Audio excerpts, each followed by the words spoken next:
សួស្តីបងប្អូនថ្ងៃនេះខ្ញុំលើកយកសៀវភៅមួយក្បាលដែលជាសៀវភៅបន្តគំនិតមានចំណងជើងថាចង់ក្លាយជាអ្នកជំនួញប្រែសម្រួលនិងរៀបរៀងដោយលោកច័ន្ទរទ្ធីមកសម្រាប់ជូនបងប្អូនសម្រាប់ដូចតទៅនេះអារម្មណ៍កថាសំណាងល្អម្យ៉ាងដែលរូបខ្ញុំបាទនៅជាអ្នកក្រនិងនៅជានិយោជិតនៅឡើយហើយនឹកចង់ក្លាយជាអ្នកមាននិងចង់ក្លាយជាម្ចាស់អាជីវកម្មហើយខិតខំព្យាយាមអានសៀវភៅជាច្រើនទើបទទួលបានគំនិតថ្មី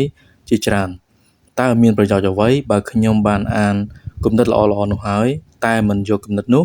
មករៀបរៀងឲ្យអ្នកដែលគេអាចយកវាទៅប្រើប្រាស់ជាប្រយោជន៍បានដឹងផងនោះមែនឬទេបន្ទាប់ពីខ្ញុំបានរៀបរៀងសៀវភៅមួយចំនួនមកមានអ្នកអានជាច្រើនបានទូរស័ព្ទមកខ្ញុំក្នុងនោះមានលោកអ្នកអានខ្លះគាំទ្រអ្នកអានខ្លះរិះគន់ហើយអ្នកអានខ្លះយល់ច្រឡំតែអ្នកអានខ្លះទៀតសួរថាតើមានសៀវភៅណាដែលមានលក្ខណៈស្រដៀងនឹងសៀវភៅនោះទៀតឬទេចំណែកឯអ្នកអានមួយចំនួនតិចបានយកគំនិតនោះទៅច្នៃជាប្រយោជន៍ពិតជាពិបាកម្យ៉ាងដែរតែទោះជាយ៉ាងណាក្តីទោះជាមានឈ្មួញខ្លះអាចយករកកេងចំណេញដោយការលួចផលិតឬថតចម្លងសៀវភៅលក់យ៉ាងងាយស្រួលក្តីតែពួកគេពិតជាមិនអាចកេងចំណេញលើការខិតខំរៀបរៀងរបស់ខ្ញុំបានឡើយមានន័យថាខ្ញុំបាទនៅតែបន្តការរៀបរៀងជារៀងរហូតលុះទីបញ្ចប់នៃជីវិតរបស់ខ្ញុំប៉ុន្តែតើលោកអ្នកអានយល់ឃើញយ៉ាងដូចម្តេចដែរគួរបន្តទិញសៀវភៅថតចម្លងទៀតឬយ៉ាងណានេះជាសិទ្ធិរបស់លោកអ្នក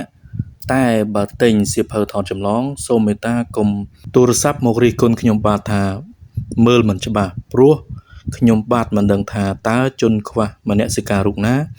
ជាអ្នកថតចម្លងនោះទេទោះជាយ៉ាងណាក៏ដោយអ្វីដែលមាននៅក្នុងសៀវភៅនេះវាពុំមែនជាចម្លើយពិតប្រាកដនោះទេគ្រាន់តែជាគោលគំនិតថ្មីឬជាការមើលពីជ្រុងផ្សេងតែក៏មិនមែនជាជ្រុងដែលល្អជាងឬជាគំនិតដែលឆ្លៀសវៃជាងនោះឡើយប៉ុន្តែការដែលខ្ញុំមានគំនិតច្រើននិងមើលឃើញច្រើនជ្រុងអាចធ្វើឲ្យយើងមានប្រៀបជាងតើជាការត្រឹមត្រូវឬទេមួយវិញទៀតមានលោកអ្នកខ្លះមិនអាចទទួលស្គាល់គំនិតទាំងនេះទេដោយសំអាងហេតុផលផ្សេងផ្ទាល់ខ្លួនឬអាចថាខ្ញុំចេះតែសរសេររៀបរៀងផ្ដេសផ្ដាសហើយក៏ធ្វើឲ្យអ្នកអានខ្លះមានគំនិតរវើរវាយទីបំផុតក៏ជួបនឹងការខកបំណងប៉ុន្តែតាមពិតប្រសិនបើលោកអ្នកពិនិត្យសង្កេតឲ្យបានច្បាស់លាស់នឹងឃើញថាខ្ញុំគ្រាន់តែធ្វើការចែករំលែកនៅគំនិតដែលទទួលបានពីការអាននិងក្តីសង្ឃឹមរបស់ខ្ញុំប៉ុណ្ណោះដូច្នេះមានតែខ្លួនអ្នកតែម្នាក់គត់ដែលមានសិទ្ធិសម្រេចបន្តធ្វើនិយោជិតឬចាប់ផ្ដើមធ្វើជំនួញអ្វីមួយមាតិកា1អ្វីជាតំណែងរបស់និយោជិត2ការស្វែងយល់ដែលអាចប្រែប្រួលដំណើរជីវិតអ្នក3ការស្វែងយល់ដែលអាចមានឱកាសផ្លាស់ប្ដូរ4ការស្វែងយល់បែបធម្មជាតិ5ការរងចាំនិងការញៀន6ក្តីស្រមៃ7ស្វែងយល់ពីភាពជាអ្នកដឹកនាំ8គួរចាប់ផ្ដើមធ្វើឬយ៉ាងណា9ភាពខុសគ្នារវាងប្រថុយនិងគួរប្រថុយ10ប្រែក្លាយជាកំហុសឆ្គងជាកម្លាំងជំរុញចិត្ត11ធម៌ពលនៃជំនឿ12គោលបំណុល13អ្នកសម្រេចចិត្តយ៉ាងណាជាបន្តទៅនេះយើងនឹងចូលមកលម្អិតពីចំណុចនីមួយៗនៅក្នុងមាតិកាទី1អ្វីជាតំណែងរបស់និយោជិតការធ្វើជំនួញគឺជារឿងដែលត្រូវដាក់ផែនការដូច្នេះរឿងដំបូងដែលត្រូវធ្វើមុនអ្វីៗទាំងអស់គឺការផ្ដល់ពេលវេលាដល់ការរៀបចំផែនការហើយបន្ទាប់ពីនោះទើបចាប់ផ្ដើមធ្វើតាមផែនការដែលបានរៀបចំរួចហើយនោះបញ្ហាជាមូលដ្ឋាន2យ៉ាងដែលទាក់ទងនឹងរឿងលុយគឺបញ្ហាទី1មានលុយមិនគ្រប់គ្រាន់សម្រាប់ចាយបញ្ហាទី2គឺមានលុយច្រើនហួសពេកចំណែកឯការធ្វើជំនួញវិញក៏មានពីរប្រការដូចគ្នាដែរទី1ដាក់ទុនធ្វើជំនួញព្រោះនៅមិនទាន់មានលុយច្រើនល្មមទី2ដាក់ទុនធ្វើជំនួញព្រោះមានលុយច្រើនហួសពេកការដាក់ទុនតែងតែកើតពីបញ្ហាពីរផ្សេងពីគ្នាអ្នកក្រមានបញ្ហាព្រោះតែមានលុយមិនគ្រប់គ្រាន់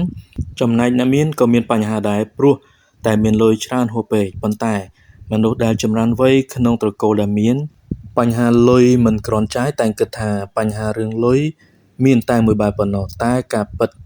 បញ្ហារឿងលុយមានទាំងពីរបែបគឺសូម្បីតែអ្នកមានក៏មានបញ្ហារឿងលុយដែរទោះជាអ្នកជឿថាសូម្បីតែអ្នកមានក៏មានបញ្ហារឿងលុយឬក៏មិនជឿក៏ដោយតែអ្វីដែលសំខាន់គឺបើអ្នកគិតថាវាទៅមិនរួចពេលនោះអ្នកក៏ជប់គិតហើយវាក៏ទៅមិនរួចពិតមែនដូចនេះគួរគិតថាគ្រប់យ៉ាងអ្នកអាចធ្វើបានទើបអ្នកគិតបន្តទៅទៀតហេតុនេះ ដំបូងបង្អស់អ្នកត្រូវតែគិតថាវាអាចទៅរួចជាមុនសិនប៉ុន្តែជួនកាលអ្នកអាចគិតថាអាចធ្វើទៅបានតែមិនមែនសម្រាប់រូបអ្នកគឺសម្រាប់អ្នកមានប៉ុន្តែសម្រាប់អ្នកគឺធ្វើមិនបានឡើយបើអ្នកគិតថាវាទៅមិនរួចសម្រាប់អ្នកវាក៏ទៅមិនរួចពិតមែនតើអ្នកចង់ឲ្យវាខ្លាចជាការពិតឬទេមនុស្សភាគច្រើនពុំទទួលស្គាល់ហើយបែរជារកហេតុផលមកពន្យល់ថាគំនិតនេះមិនមានហេតុផលទៅវិញមនុស្សខ្លះអាចគិតថាគំនិតនេះធ្វើឲ្យមានក្តីស្រមៃបែបលំហើយទីបំផុតក៏ខកបំណងតែតាមពិត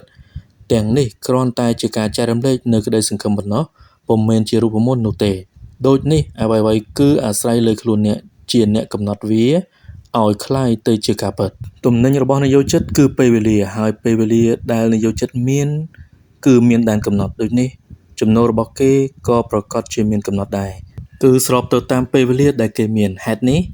ទើបគេត្រូវធ្វើការធ្ងន់ឡើងប្រសិនបើគេចង់បានលុយច្រើនឡើងទី2ការស្វែងយល់ដែលអាចប្រែប្រួលដំណើរជីវិតអ្នកមានតែងតែសម្លឹងរកវិធីកសាងបណ្ដាញស្របពេលនោះមនុស្សទូទៅគ្រាន់តែសម្លឹងរកការងារតែប៉ុណ្ណោះ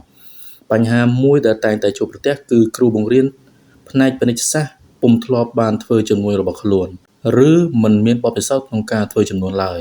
ដូចនេះអ្នកគួរតែស្វែងរកអ្នកដែលទទួលបាននូវភាពជោគជ័យក្នុងចំនួនរោចមកហើយបន្ទាប់ពីអ្នកបានចោទសួរខ្លួនឯងតើអ្នកត្រូវការស្វែងយល់ពីពួកគាត់ដែរឬទេប្រសិនបើអ្នកចង់ស្វែងយល់ពិតមែននោះអ្វីដែលអ្នកគួរតែស្វែងយល់ពីអ្នកចំនួនដែលទទួលបានជោគជ័យ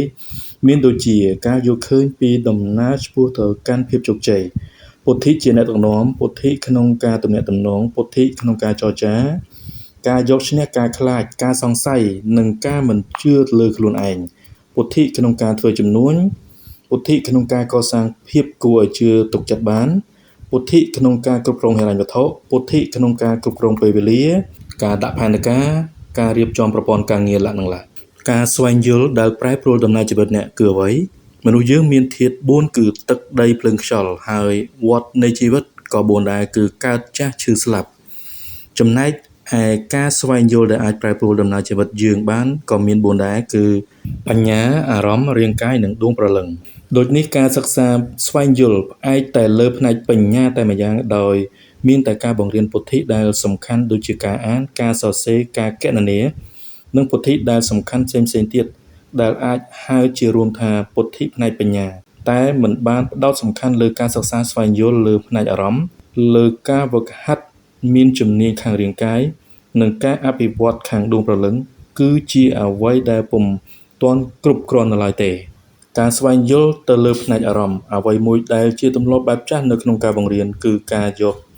ការខ្លាចមកបង្គាប់ឲ្យសិស្សស្វែងយល់ប៉ុន្តែបើកាន់តែខ្លាចធ្វើខុសវាបែរជាធ្វើឲ្យយើងធ្វើខុសកាន់តែច្រើនឡើងទៅវិញជំនួសការអន្តងឲ្យចេះស្វែងយល់គ្រូបែរជាយកការខ្លាចធ្វើខុសមកអន្តងជំនួសទៅវិញដូចជានិយាយថាបើបន្ទុកឯងមិនល្អឯងក៏មិនងាយនឹងរកការងារដែលមានប្រាក់ខែច្រើនបានដែរដូចនេះការរៀននៅក្នុងសាលាគឺជាការសិក្សាស្វែងយល់ដោយអារម្មណ៍ខ្លាចក្រែងធ្វើខុសបញ្ហាគឺក្នុងជីវិតពិតមនុស្សដែលបានស្វែងយល់ពីការខុសឆ្គងច្រើនទៅវិញទេដែលជាមនុស្សអាចទទួលបានជោគជ័យគ្រូតែងតែគិតថាការធ្វើខុសគឺជាកំហុសដ៏ធ្ងន់តែអ្នកជំនួញគិតថាមនុស្សយើងត្រូវសិក្សាស្វែងយល់អំពីកំហុសឆ្គងរបស់ខ្លួនឯងមានដូចជាយើងអាចយល់ដឹងពីវិធីជិះកង់ដោយសារតែយើងបានស្វែងយល់ពីការជិះកង់ដួលរួចហើយក្រោកឡើងជិះសាជាថ្មីម្ដងទៀតហើយម្ដងទៀតការមិនបានសិក្សាស្វែងយល់អំពីកំហុសឆ្គងទេតាដែលជាអ្វីដែលអាក្រក់បំផុតអ្នកមុខជាមិនមានថ្ងៃដែលអាចស្វែងយល់ពីវិធីជិះកង់បានទេបើសិនណាអ្នកបានពិន្ទុទាបជាងមធ្យមឬប្រឡងធ្លាក់ក្នុងពេលដែលអ្នកជិះកង់ដួលហេតុផលដែលមនុស្សភាគច្រើនកុហកនៅពេលគេធ្វើខុសព្រោះតែអារម្មណ៍រន្ធត់ចិត្តពេលដែលគេធ្វើខុសហើយការនេះហើយក៏ធ្វើឲ្យគេបាត់បង់នៅឱកាសក្នុងការសិក្សាស្វែងយល់អំពីកំហុសឆ្គងនិងការអភិវឌ្ឍខ្លួនហេតុនេះពេលណាធ្វើខុសក៏ត្រូវហ៊ានទទួលកំហុសនេះគឺជាការស្វែងយល់ពិតប្រាកដមិនមែនគិតតែរិះគន់កំហុសឆ្គងឬបន្ទោសអ្នកដទៃឬក៏គិតដោះសារនោះទេការធ្វើខុសតែមិនហ៊ានទទួលស្គាល់កំហុសរបស់ខ្លួនឯងនោះហើយនៅតែបន្ទោសអ្នកដទៃនោះគឺជាអ្វីដែលអាក្រក់បំផុត ការស្វែងយល់កំហុសឆ្គងក្នុងការធ្វើការងារនិងរិះរកវិធីដោះស្រាយជាការរៀនទាំងក្នុងផ្នែកប្រាជ្ញាស្មារតីគំនិតនិងអារម្មណ៍ទៅព្រមគ្នាតែម្ដងគួរជឿថាមូលហេតុដែលធ្វើឲ្យយើងអាចទទួលបានជោគជ័យខាងផ្នែកហិរញ្ញវត្ថុអាចមកពីគេមានការដួលរលំច្រើនដងជាងអ្នកដទៃឬក៏ឈានមុខគេក៏ព្រោះតែបានធ្វើខុសច្រើនជាងមនុស្សដែលយល់ថាការធ្វើខុសឆ្គងគឺជាអ្វីដែលមិនល្អថាជាមនុស្សធ្វើខុសឬជាមនុស្សល្ងង់ការផ្ដល់កម្លាំងចិត្តពេលណាអ្នកបានធ្វើខុសអាចជាវិធីដោះស្រាយបង្រៀនឲ្យអ្នកស្វែងយល់និងធ្វើការអភិវឌ្ឍទាំងនេះជាការស្វែងយល់ដែលអាចប្រែប្រួលដំណើរជីវិតបានហើយពេលណាដែលអ្នកមានការជឿជាក់កើនឡើងហើយពេលនោះជីវិតរបស់អ្នកក៏ប្រែប្រួលជាសារវ័នយើងអាចនិយាយថាការស្វែងយល់ផ្ទុយពីការរៀនបែបចម្លងតាមដដែល2ការហ្វឹកហាត់ខាងរាងកាយបើនិយាយឲ្យងាយមនុស្សដែលខ្លាចមានការខុសឆ្គងមិនអាចស្វែងយល់ពីអ្វីបានច្រើនប៉ុន្មាននោះទេព្រោះគេបានធ្វើអ្វីច្រើននោះឯងប៉ុន្តែមនុស្សភាគច្រើនយល់ច្បាស់ថាការហ្វឹកហាត់ខាងរាងកាយមានសារៈសំខាន់ស្មើនឹងការស្វែងយល់ខាងប្រាជ្ញាស្មារតីទាំងការហ្វឹកហាត់អាននិងការហ្វឹកហាត់សរសេរក៏ជាការហ្វឹកហាត់ខាងរាងកាយផងដែរក្នុងទំនងដូចគ្នានេះដែរការហ្វឹកហាត់លេងបាល់ក៏ជាការហ្វឹកហាត់ខាងរាងកាយការនេះអាចប្រៀបឧបមាបានថាអ្នកដឹងចម្លើយទាំងអស់ក្នុងថ្នាក់រៀនតែមិនធ្លាប់បានអនុវត្តអ្វីសោះតើការសិក្សារបស់អ្នកអាចនឹងល្អប្រសើរមិនដេចនឹងបានទៅបើខ្លួនអ្នកមិនហ៊ានធ្វើអ្វីម្យ៉ាងសោះនោះដូចនេះការចេញទៅប្រឈមមុខជាមួយនឹងការខ្លាចដោយការចាប់ផ្ដើមធ្វើពេលមានកំហុសឆ្គងក៏រៀនសូត្រពីកំហុសឆ្គងនោះទើបជាដំណើរការដែលធ្វើឲ្យអ្នកចម្រើនវ័យរឹងមាំខាងផ្នែកបញ្ញាអារម្មណ៍និងរាងកាយការសិក្សាតាមទម្រង់ដើមដែលបង្រៀនឲ្យអ្នកយល់ដឹងពីការពិតនិងបង្រៀនឲ្យអ្នកខ្លាចក្រែងធ្វើអ្វីខុសវាគឺជាមូលហេតុដែលធ្វើឲ្យអ្នកមិនហ៊ានចាប់ផ្ដើមធ្វើជំនួញទេហើយការមានជីវិតប្រកបដោយការខ្លាចធ្វើឲ្យសុខភាពគំនិតអារម្មណ៍រាងកាយព្រមទាំងស្ថានភាពហិរញ្ញវត្ថុរបស់អ្នកទន់ខ្សោយទាំងអស់ជួនកាលមនុស្សដែលមានលុយច្រើនមិនមែនជាមនុស្សដែលឆ្លាតជាងអ្នកនោះទេតែអាចមកពីគេធ្លាប់បានធ្វើខុសច្រើនជាងទៅវិញទេហេតុនេះគួរតែព្រមទទួលស្គាល់កំហុសឆ្គងរបស់ខ្លួនហើយខំរៀនសូត្រពីកំហុសឆ្គងទាំងនោះរួចបន្តដំណើរទៅមុខទៀតហ៊ានធ្វើកំហុសឆ្គងជាបន្តទៀតដែលមុខជាមានការខុសឆ្គងកើនឡើងច្រើនឡើងទៀតនៅពេលអនាគតប៉ុន្តែពួកគេឆ្ងល់ពេកណាស់ដែលមនុស្សភាគច្រើនព្យាយាមធ្វើការធ្ងន់ដើម្បីជៀសវាងកុំឲ្យមានការខុសឆ្គងដែលអាចកើតមាននាពេលអនាគតទៅវិញទាំងនេះហើយគឺជាហេតុផលដែលធ្វើឲ្យមនុស្សយើងមានអនាគតដែលខុសប្លែកពីគេទោះជាយ៉ាងណាក្តីអ្នកមុខជាមិនមានមធ្យោបាយក្នុងការប្រែប្រួលអនាគតរបស់អ្នកឲ្យល្អប្រសើរបានទេប្រសិនបើអ្នកមិនពេញចិត្តក្នុងការព្យាយាមធ្វើអ្វីមួយថ្មីៗដោយប្រថុយធ្វើកំហុសឆ្គងហើយសិក្សាស្វែងយល់ពីវានោះការស្វែងយល់ពីអ្វីដែលថ្មីទាំងនៅក្នុងផ្នែកស្មារតីប្រាជ្ញាការចាប់ផ្ដើមធ្វើការធ្វើខុសឆ្គងការសិក្សាស្វែងយល់ការដោះស្រាយនិងធ្វើដដែលបន្តទៅទៀតគឺជាការស្វែងយល់ពីជីវិតពិត3ការស្វែងយល់ក្នុងផ្នែកដួងព្រលឹងជាទូទៅយើងច្រើនតែប្រើពាក្យដួងព្រលឹងទាក់ទងនឹងរឿងសាសនាតែការប្រើពាក្យដួងព្រលឹងក្នុងនេះសំដៅដល់ថាមពលដែលរុញច្រានយើងឲ្យអាចទទួលបានជ័យជំនះលើដែនកំណត់ខាងសតិបញ្ញាបានជាការពិតអាចមានអ្នកជំនួញដែលល្អ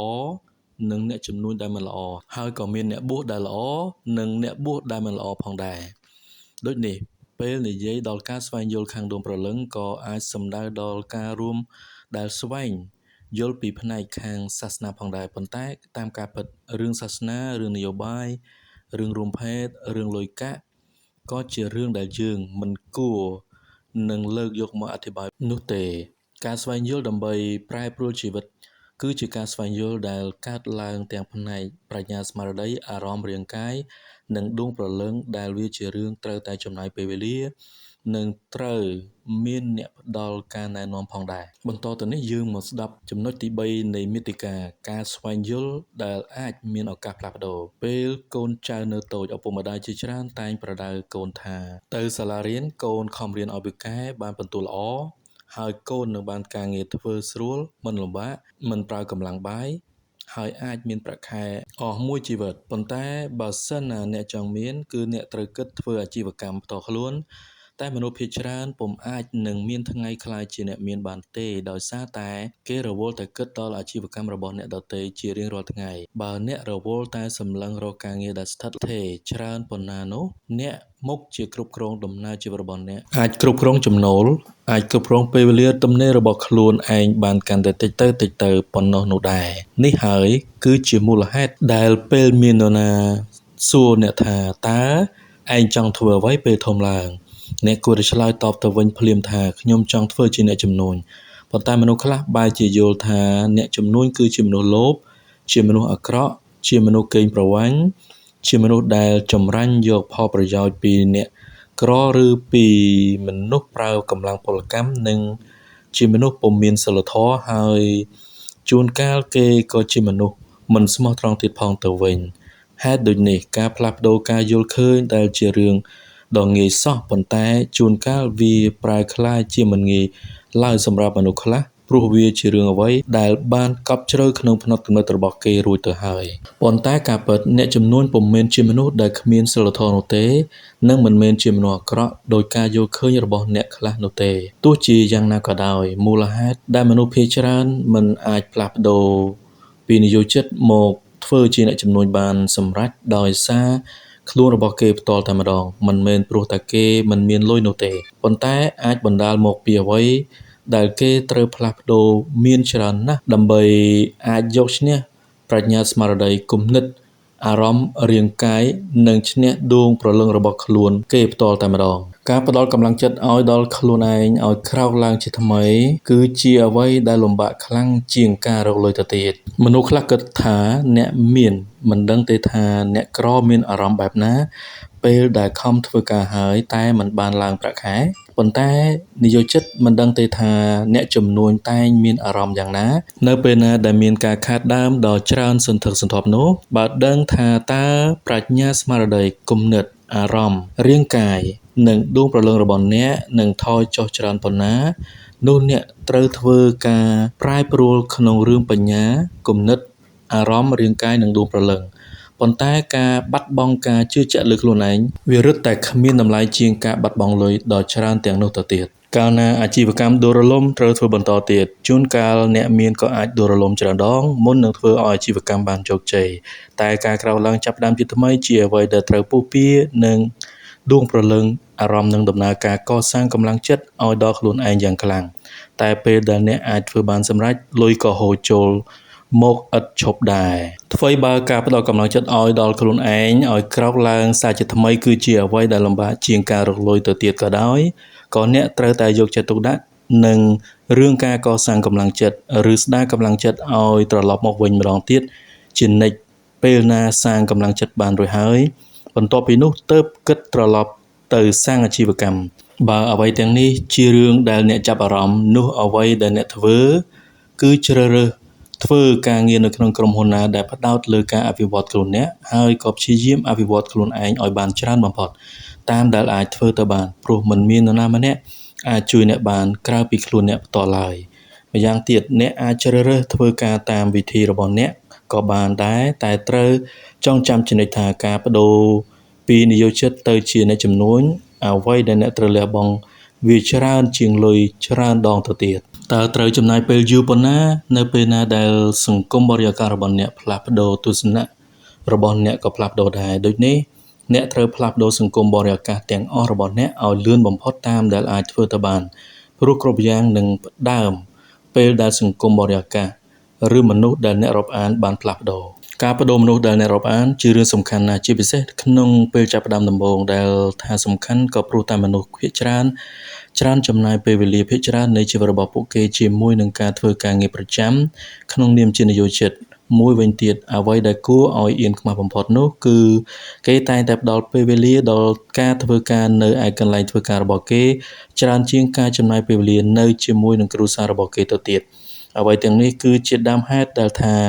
ហេតុអ្វីទើបបានជាយើងមានបញ្ហាជាច្រើនជាមួយនឹងយុវវ័យជំនាន់នេះព្រោះមនុស្សភាគច្រើនតែងតែផ្ដល់ពេលវេលាភាគច្រើនទៅឲ្យការងារច្រើនជាងការផ្ដល់ ឲ្យទៅមនុស្សដែលគេស្រឡាញ់ទៅទៀតបើអ្នកត្រៀមជាស្រេចទៅហើយថាបដូរពីនិយោជិតទៅជាអ្នកជំនួញគឺត្រូវចាប់ផ្ដើមរាប់អានមនុស្សដែលគិតដូចអ្នកព្រោះវាជារឿងពិតដែលថាចាបនឹងហើរទៅជាមួយគ្នាកាលណាវានៅក្នុងសំបុកតែមួយមានលុយតែមិនមានពេលវេលាមនុស្សខ្លះមានលុយតែមិនមានពេលវេលាអ្នកខ្លះមានចំណូលច្រើនតែមិនអាចឈប់ធ្វើការបានទេនេះក៏ព្រោះពួកគេមានលុយតែខ្វះឥស្សរភាពដូចនេះការផ្លាស់ប្ដូរបរិយាកាសសង្គមជុំវិញខ្លួនអ្នកឬផ្លាស់ប្ដូរមនុស្សដែលអ្នករាប់អានគឺជាអ្វីដែលសំខាន់ណាស់ព្រោះអាចធ្វើឲ្យអ្នកចាប់ផ្ដើមចេះគិតគូរដោយមនុស្សដែលត្រូវការមានលុយនិងមានពេលវេលាផងដែរនោះគំនិតរបស់មនុស្សទាំងពីរក្រុមនេះផ្សេងពីគ្នាហើយដើម្បីស្វែងរកអ្វីដែលអ្នកត្រូវការអ្នកត្រូវតែបដូរបរិយាកាសសង្គមជុំវិញខ្លួនអ្នកយ៉ាងឆាប់រហ័សតាមដែលអាចធ្វើទៅបានចំណុចទី5នៃមាតិកាគឺការស្វែងយល់បែបធម្មជាតិការស្វែងយល់ជាដំណើរការខាងរាងកាយមួយបែបហើយការស្វែងយល់ខាងរាងកាយនេះជួនកាលត្រូវចំណាយពេលវេលាយូរជាងការស្វែងយល់ខាងបញ្ញាឬគំនិតទៅទៀតតួយ៉ាងដូចជាអ្នកសម្រេចចិត្តថារៀនជិះកង់ការរៀនជិះកង់ត្រូវចំណាយពេលវេលាយូរជាងការគិតថាចង់ចេះជិះកង់យូរពេកណាស់ឯចំណុចល្អក្នុងការស្វែងយល់ខាងផ្នែករាងកាយនេះគឺពេលណាដែលអ្នកធ្វើបានហើយនោះក៏អាចធ្វើជារៀងរហូតមួយវិញទៀតការប្រែប្រួលក៏ជាដំណើរការខាងរាងកាយមួយបែបទៀតដែលត្រូវតែប្រើពេលវេលាដែរតែជាការពិតដែលថាបើយើងកាន់តែមានអាយុច្រើនឡើងប៉ុណ្ណាក៏កាន់តែមានការលំបាកក្នុងការប្រែប្រួលខ្លួនឯងពីអ្វីដែលធ្លាប់ធ្វើរួចមកហើយប៉ុណ្ណោះនោះហេតុផលមួយដែលមនុស្សតែងតែមានអារម្មណ៍សប្បាយក្នុងការបន្តនៅតែធ្វើជានិយោជិតទៀតនោះគឺគេទទួលអារម្មណ៍ថាមានស្ថិរភាពព្រោះគេធ្លាប់បាននៅទីនោះយូរមកហើយគឺយូររហូតដល់ពិបាកនឹងប្រែប្រួលណាស់ទោះបីជាគេដឹងថាក្នុងរយៈពេលវែងគេនឹងមិនមានអ្វីល្អប្រសើរឡើងក៏ដោយក៏សប្បាយចិត្តក្នុងការធ្វើជានិយោជិតដដែលហើយយ៉ាងច្រើនបានត្រឹមតែបដូរកន្លែងធ្វើការតែប៉ុណ្ណោះដូចនេះគួរតែចេះរំលែកពេលវេលាឲ្យខ្លួនឯងខ្លះដើម្បីមានឱកាសធ្វើការស្វែងយល់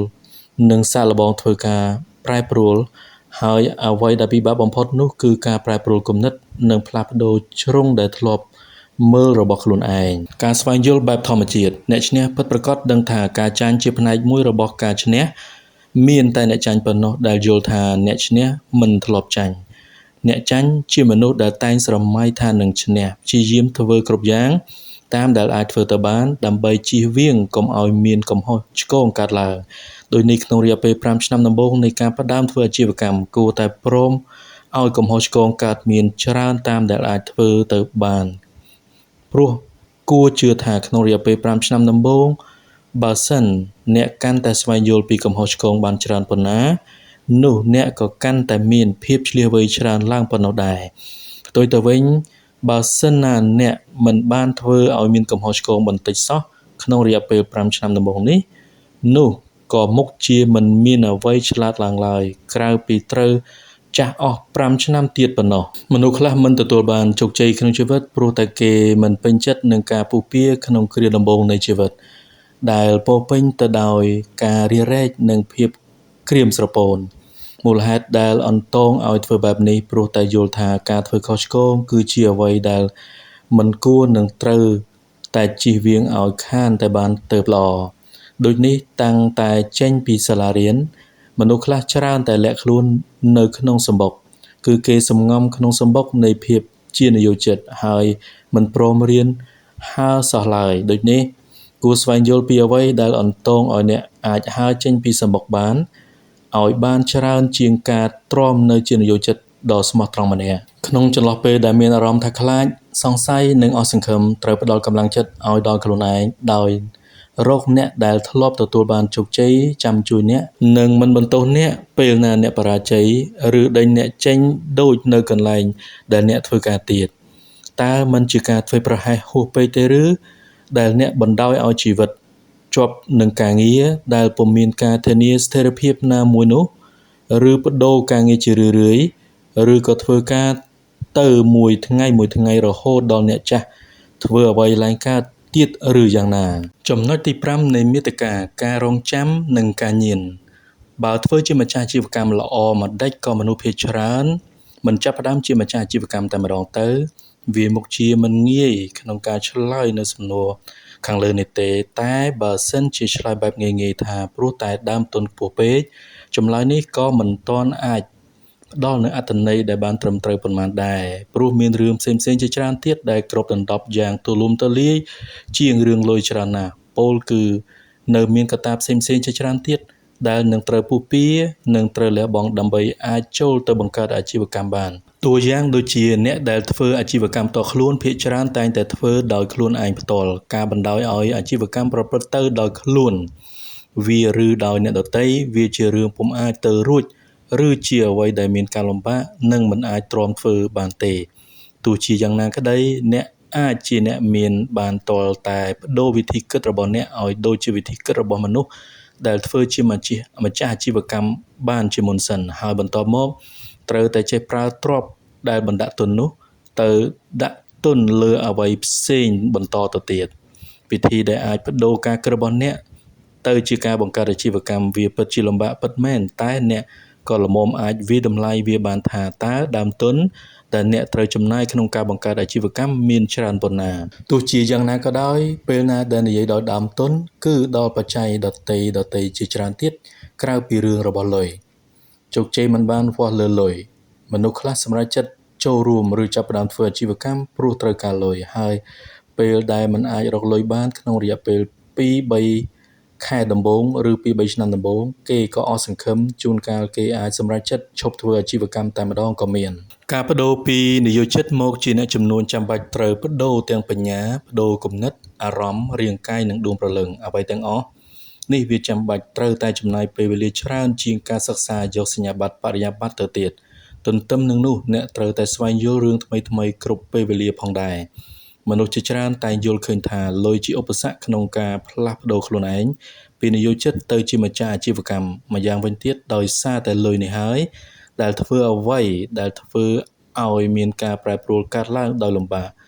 ព្រោះតែមនុស្សដែលជានិយោជិតគេនឹងធ្វើការនៅពេលដែលគេបានជឿជាក់ថាគេពិតជាបានលុយតែប៉ុណ្ណោះជាពិសេសមនុស្សទាំងនោះតែងតែវាតម្លៃរឿងផ្សេងៗជាលុយជានិច្ចទាំងនេះគឺជាមូលដ្ឋាននៃគំនិតរបស់មនុស្សដែលជានិយោជិតប៉ុន្តែម្ចាស់អាជីវកម្មមានមូលដ្ឋាននៃគំនិតអ្វីទៅពួកគេមិនបានធ្វើការដើម្បីលុយពិតណាស់គេក៏មុខជាធ្វើការដើម្បីលុយដែរតែលុយម្នាក់មួយបែបឬក៏អាចនិយាយមួយបែបទៀតថាគេធ្វើការដើម្បីសាងទ្រព្យតែជួនកាលទម្រាំតែនឹងបានលុយគេត្រូវចំណាយពេលវេលាជាច្រើនឆ្នាំហើយក្នុងករណីខ្លះគេអាចនឹងមិនមានលុយសោះផ្ទុយទៅវិញនិយោជិតពិតជាមិនមានថ្ងៃយល់ព្រមធ្វើការដោយមិនបានលុយនោះទេមួយវិញទៀតសម្រាប់ការប្រែប្រួលដែលមិនបានលុយផងនោះវាមិនមានអ្វីដែលគួរឲ្យចាប់អារម្មណ៍សោះឡើយពោលគឺការប្រថុយនិងត្រូវរងចាំជោគជ័យជារឿងដែលនិយោជិតមិនចាប់អារម្មណ៍នោះទេគេមុខជាមិនព្រមប្រថុយធ្វើការធ្ងន់បែបនេះអស់រយៈពេលច្រើនឆ្នាំយ៉ាងពិតប្រាកដការធ្វើជំនួញរមែងមានការប្រថុយខ្លះៗជាធម្មតាហេតុនេះទើបធ្វើឲ្យនិយោជិតកើតមានការភ័យខ្លាចចំណែកការទន្ទឹងរង់ចាំជោគជ័យគឺជារឿងរបស់ភាពឆ្លៀសវៃខាងអារម្មណ៍ដែលវាជារឿងផ្សេងខុសពីភាពឆ្លៀសវៃខាងឯកទេសយ៉ាងខ្លាំងតាមការសង្កេតមនុស្សដែលមានភាពឆ្លៀសវៃខាងអារម្មណ៍ខ្ពស់ច្រើនតែធ្វើការបានល្អជាងមនុស្សដែលមានភាពឆ្លៀសវៃខាងឯកទេសខ្ពស់តែមានភាពឆ្លៀសវៃ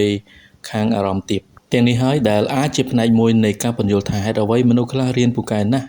សម័យកាលនៅសាលារៀនតែបែរជាបរាជ័យនៅក្នុងទូនាទីការងារនិងបរាជ័យខាងហិរញ្ញវត្ថុទៅវិញជាទូទៅក្រោយពីបញ្ចប់ការសិក្សានិស្សិតភាគច្រើនរមែងចេញទៅរកការងារដែលមានប្រាក់ខែច្រើនក្នុងនាមជានិយោជិតធ្វើការភ្លាមដែរហើយខ្លះទៀតធ្វើការបណ្ដើររៀនបណ្ដើរក៏មានដែរផ្ទុយទៅវិញសម្រាប់មនុស្សខ្លះក្រៅពីការដាក់ទុនហើយថែមទាំងត្រូវចំណាយពេលវេលាដ៏ច្រើនសន្ធឹកសន្ធាប់ដើម្បីបង្កើតអាជីវកម្មដោយគេមិនអាចទទួលបានផលតបស្នងអ្វីសោះឡើយក្នុងគ្រាដំបូងនោះប៉ុន្តែមួយរយៈកាលកន្លងផុតទៅការរងចាំដោយការបង្កើតអាជីវកម្មជំនួសឲ្យការរកការងារធ្វើនិងប្រកាន់មាំនឹងការងារដែលមានស្ថិរភាពក៏អាចធ្វើឲ្យគេមានចំណូលច្រើនជាងបណ្ដាមិត្តដែលរៀនពូកែមានប្រាក់ខែច្រើនតែនៅធ្វើជានិយោជិតបន្តទៅទៀតការរងចាំជោគជ័យគឺជាការធ្វើការធ្ងន់ដើម្បីផលតបស្នងរយៈពេលវែងជំនួសឲ្យការធ្វើជានិយោជិតដើម្បីផលតបស្នងក្នុងរយៈពេលខ្លីម្យ៉ាងទៀតមនុស្សដែលអាចអត់ធ្មត់ ចំពោះការរងចាំសេចក្តីត្រូវការបានល្អជាងក៏រមែងជាមនុស្សដែលទទួលបានជោគជ័យក្នុងជីវិតបានច្រើនជាងផងដែរប៉ុន្តែការញៀនជាអ្វីដែលផ្ទុយនឹងការរងចាំមនុស្សញៀនស្រាក៏មិនអាចបដិសេធស្រាបានទេទោះជាខួរក្បាលរបស់គេប្រាប់ថាកុំផឹកតែគេមិនអាចយកជ័យជំនះលើអារម្មណ៍របស់គេបានឡើយ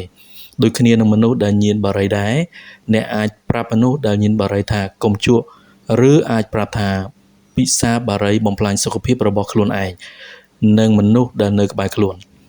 ទាំងនេះគឺជាពាក្យសម្ដីដែលមានហេតុផលតែគេមិនអាចបញ្ឈប់ការសេពបានឡើយពោលគឺពួកគេមិនអាចរងចាំសេចក្តីត្រូវការបានទេឬជួនកាលក៏អាចនិយាយថាគេមិនមានកម្លាំងចិត្តដើម្បីយកឈ្នះអ្វីដែលញៀនទាំងនោះបានឡើយមិនថាជារឿងអាហាររួមភេទបារីស្រានិងអ្វីៗផ្សេងទៀតនោះទេការញៀនឬការមិនអាចរងចាំសេចក្តីត្រូវការបានគឺជាលក្ខណៈសម្បត្តិមួយនៃមនុស្សដែលមានភាពឈ្លាសវៃខាងអារម្មណ៍ទាប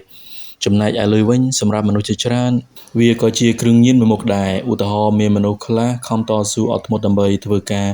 ដែលគេមិនចូលចិត្តសោះដើម្បីគ្រាន់តែបដូរជាមួយនឹងលុយតែបន្តិចបន្តួចប៉ុណ្ណោះដែលស្ទើរតែពុំគ្រប់គ្រាន់សម្រាប់ការទ្រទ្រង់ជីវិតរបស់គេអ្វីទាំងនេះហាក់ដូចជាការប្រើជីវិតដែលសូន្យទទេយ៉ាងពិតប្រាកដណាស់ដែលគេបណ្ដោយឲ្យអ្នកដទៃមកកេងលើជាពិសេសគេមានទង្វើដែលមើលទៅពុំមានហេតុផលជាច្រើនទៀតដែលតាក់ទងនឹងរឿងញៀនលុយដូចជាមនុស្សខ្លះយល់ព្រមរៀបការជាមួយគេក៏ដើម្បីតែលុយទោះជាខ្លួនមិនមានចិត្តស្រឡាញ់ម្នាក់នោះបន្តិចណាសោះក៏ដោយមានមនុស្សខ្លះសន្សំលុយដែលគេរកបានមកតែមិនហ៊ានចាយវាសោះការគិតថាខ្លួនមិនសូវមានលុយជាហេតុផលធ្វើឲ្យត្រូវតែប្រកាន់មាំនឹងការងារដែលស្ថិតស្ថេរនិងចាំបាច់ពឹងលើការធានាថាមុខជានឹងទទួលបានប្រាក់ខែទើបសម្រេចចិត្តធ្វើជានយោជិតបន្តទៅទៀតច្រើនទៀងការគិតថាចង់បង្កើតអាជីវកម្មផ្ទាល់ខ្លួនទាំងនេះជាហេតុផលសំខាន់ដែលធ្វើឲ្យមនុស្សពិបាកនឹងផ្លាស់ប្ដូរខ្លួនឯងពីនយោជិតទៅជាម្ចាស់អាជីវកម្មបានណាស់ទោះជាយ៉ាងណាក៏ដោយក៏គួរតែចងចាំថាអ្វីដែលធ្វើឲ្យនយោជិតនិងម្ចាស់អាជីវកម្មខុសប្លែកពីគ្នាពុំមែនបណ្ដាលមកពីការសិក្សាស្វែងយល់ខាងឯកទេសនោះទេវាគឺជាអារម្មណ៍របស់គេទៅវិញទេព្រោះតែសេចក្តីត្រូវការលុយទើបធ្វើឲ្យពួកគេនៅតែជានយោជិតសម្រាប់អ្នកជំនួញសេចក្តីត្រូវការខាងហិរញ្ញវត្ថុមិនអាចបញ្ឈប់គេបានទេការខ្វះលុយមិនមានថ្ងៃអាចបញ្ឈប់អ្នកជំនួញពីជោគជ័យដែលគេត្រូវការបានឡើយហេតុដូចនេះយើងគួរតែស្វែងយល់ពីវិធីយកឈ្នះអំណាចរបស់លុយដែលជាអំណាចគ្រប់គ្រងវិធីជីវិតរបស់ពួកយើងស្ទើរតែគ្រប់គ្នាសពថ្ងៃនេះទោះជាយ៉ាងណាក៏ដោយអ្នកត្រូវតែធ្វើការងារប្រចាំថ្ងៃរបស់អ្នកហើយប្រើពេលទំនេរស្វែងយល់និងចាប់ផ្ដើមធ្វើទើបវាជាការស្វែងយល់ដែលមានការប្រថុយតិចជាងមនុស្សខ្លះមានគម្រោងការនៅក្នុងខួរក្បាលរួចស្រាប់ហើយគ្រាន់តែគេមិនចេះបំលែងគំនិតរបស់គេឲ្យคล้ายទៅជាលុយយ៉ាងដូចម្តេចទេតើជាទូទៅមនុស្ស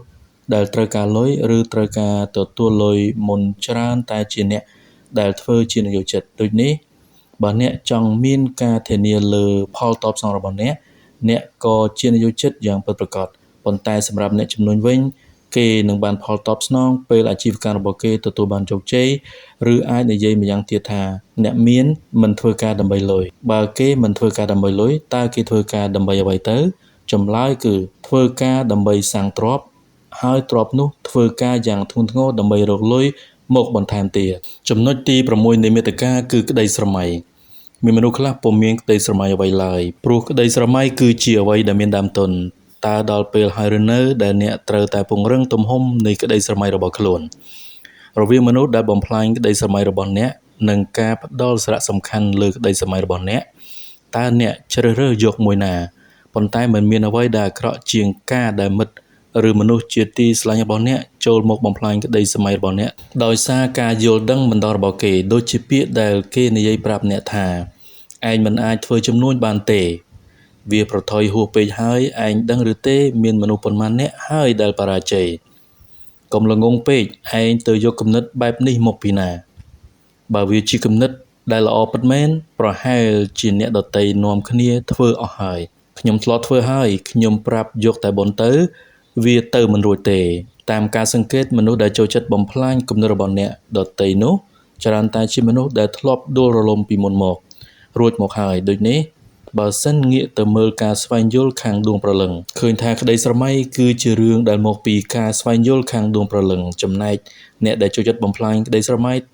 ច្រើនតែជាមនុស្សដែលស្វែងយល់ខាងផ្នែកអារម្មណ៍ហេតុអ្វីបានជាក្តីស្រមៃជាអ្វីដែលសំខាន់ភាពមានបានការអាចទិញផ្ទះធំអាចទិញរបស់ទំនើបមិនមែនជារឿងសំខាន់នោះទេតែអ្វីដែលសំខាន់ស្ថិតលើការអំណត់ស្ថិតលើការស្វែងយល់និងស្ថិតលើការព្យាយាមយ៉ាងពេញទំហឹងក្នុងការអភិវឌ្ឍលទ្ធភាពដែលស្ថិតនៅក្នុងខ្លួនឯងរហូតអាចទិញផ្ទះធំទិញរបស់ទំនើបបានទៅវិញទេមនុស្សដែលមានក្តីស្រមៃតូចៗបានត្រឹមតែបណ្ដោយឲ្យជីវិតកន្លងផុតទៅមួយថ្ងៃតែប៉ុណ្ណោះទំហំរបស់ភូមិគ្រឹះឬភាពជាអ្នកមានមិនមែនជាអ្វីដែលសំខាន់នោះទេតែទំហំរបស់ក្តីស្រមៃទេតើដែលវាសំខាន់ជាងជួនកាលមនុស្សដែលមានបានក៏ព្រោះតែមានក្តីស្រមៃធំធេងចំណែកឯអ្នកដែលមិនមានវិញជួនកាលអាចបណ្ដាលមកពីគេមានក្តីស្រមៃតូចៗឬគ្មានក្តីស្រមៃដូចនេះបើចង់ប្រែប្រួលខ្លួនឯងក៏គួរតែចាប់ផ្ដើមផ្លាស់ប្ដូរពីក្តីស្រមៃរបស់ខ្លួនឯងជាមុនសិនម្យ៉ាងទៀតកុំបណ្ដោយឲ្យមានការខ្វះលុយជាបណ្ដោះអាសន្នម្ដងម្កាលមកបំផ្លាញក្តីស្រមៃរបស់អ្នកបានឲ្យសោះព្រោះក្តីស្រមៃដែលអ្នកនៅតែមាននឹងហើយដែលវាអាចជួយទាញអ្នកឡើងក្នុងពេលជួបវិបត្តិម្ដងរឿងការមិនមានលុយជារឿងបណ្ដោះអាសន្នទោះបីជាអ្នកមិនមានលុយអ្នកក៏អាចស្រមៃថាអ្នកមានបានដែរព្រោះក្តីស្រមៃមិនចាំបាច់ចាយលុយឡើយមនុស្សខ្លះនៅតែមិនទាន់ក្លាយជាអ្នកមានអាចព្រោះតែគេឈប់មានក្តីស្រមៃបន្តទៅទៀតទេដឹងក្តីស្រមៃបែបផ្សេងតាមការសង្កេតអាចចែកក្តីស្រមៃជា5ប្រភេទ 1. ស្រមៃឃើញតែពីអតីតកាល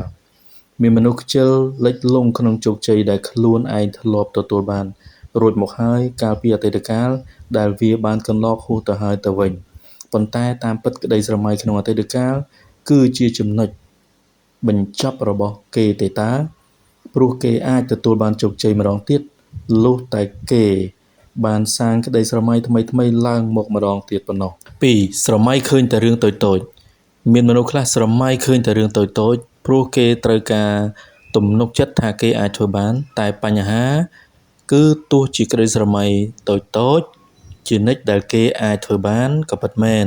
តែវាអាចប្រៀបដូចជាសត្វអណ្ដើកដែលស៊ីឆ្អែតហើយលឹបក្បាលចូលក្នុងស្នូកវិញអញ្ចឹងដែរ 3. បានសម្រេចក្តីស្រមៃហើយក៏ឈប់ស្រមៃបន្ត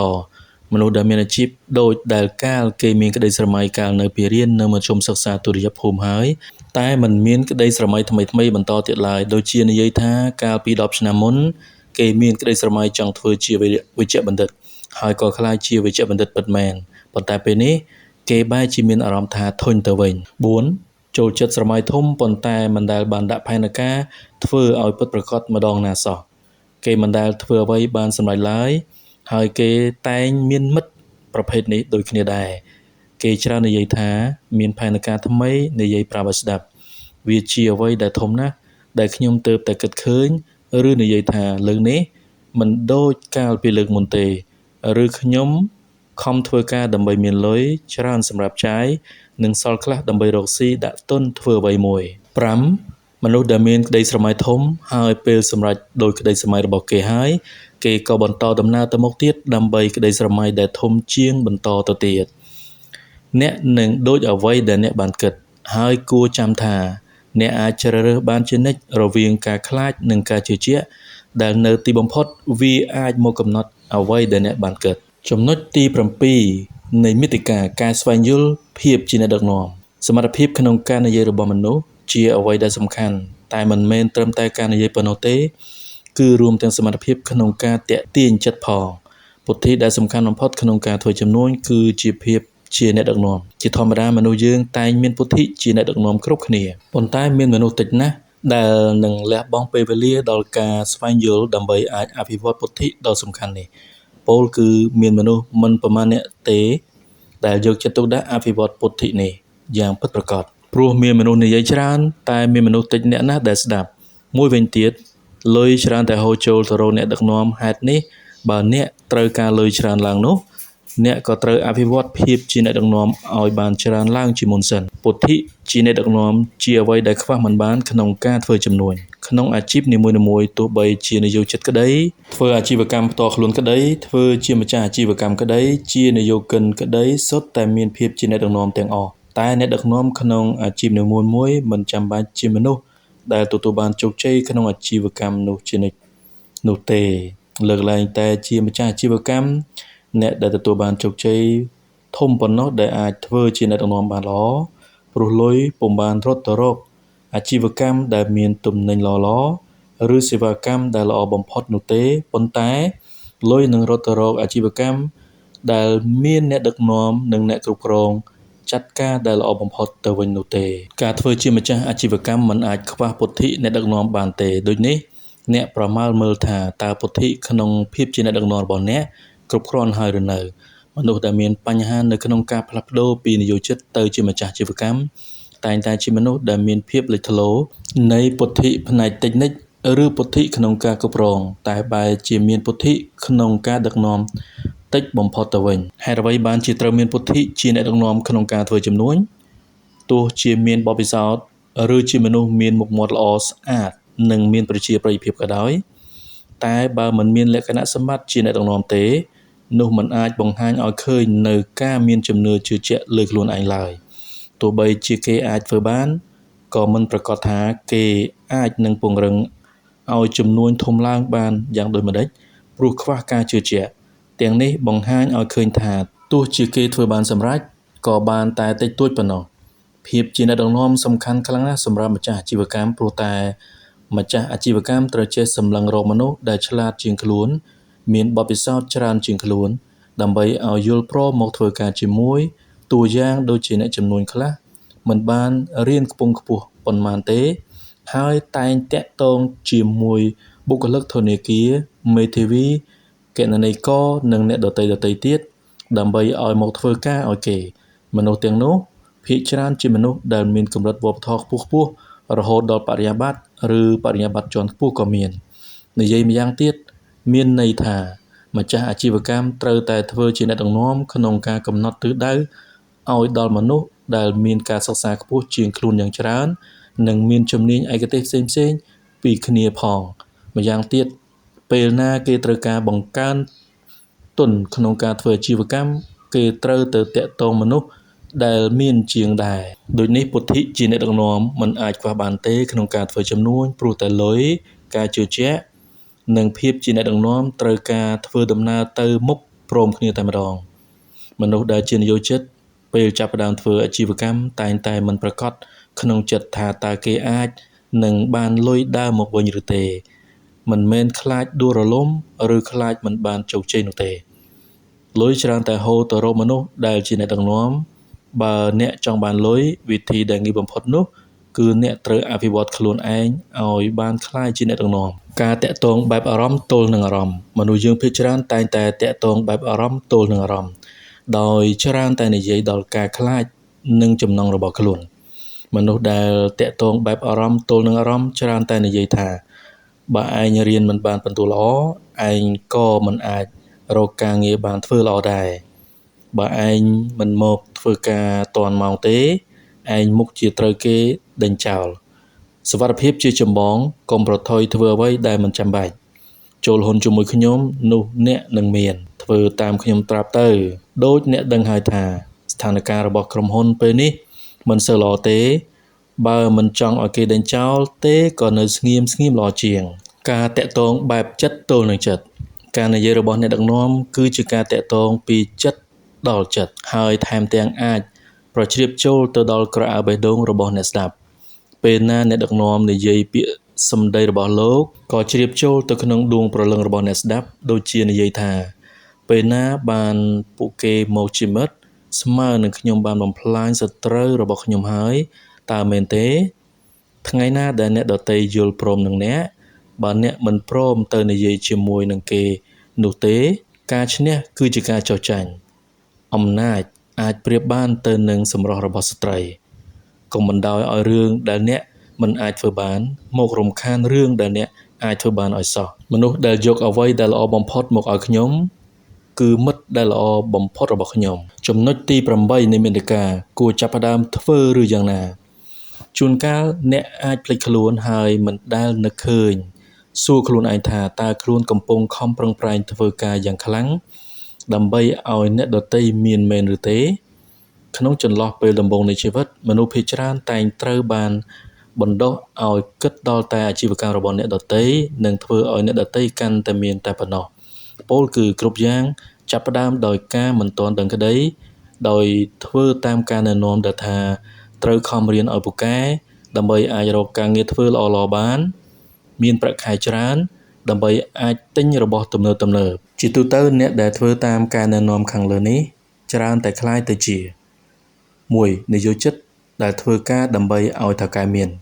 2. កូនបំណុលដែលធ្វើឲ្យធនាគារឬម្ចាស់បំណុលមាន 3. អ្នកប្រើប្រាស់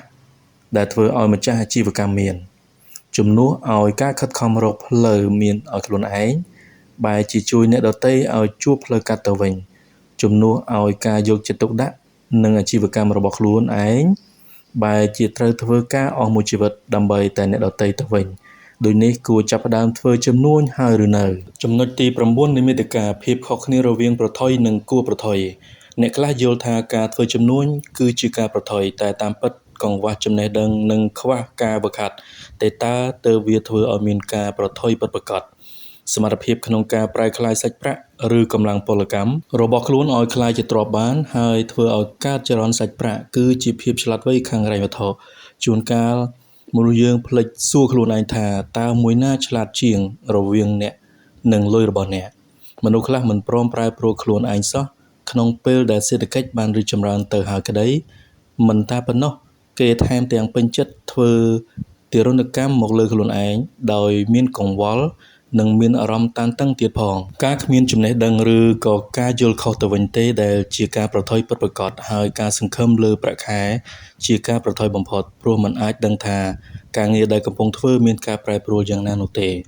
ជួនកាលអ្នកខំប្រឹងធ្វើការឲ្យគេមែនប៉ុន្តែថៅកែបែរជាមិនពេញចិត្តអ្នកទៅវិញដោយជឿតាមការញុះញង់របស់អ្នកគ្រប់គ្រងព្រោះតែអ្នកមិនចេះយកចិត្តគេក៏មានដែរ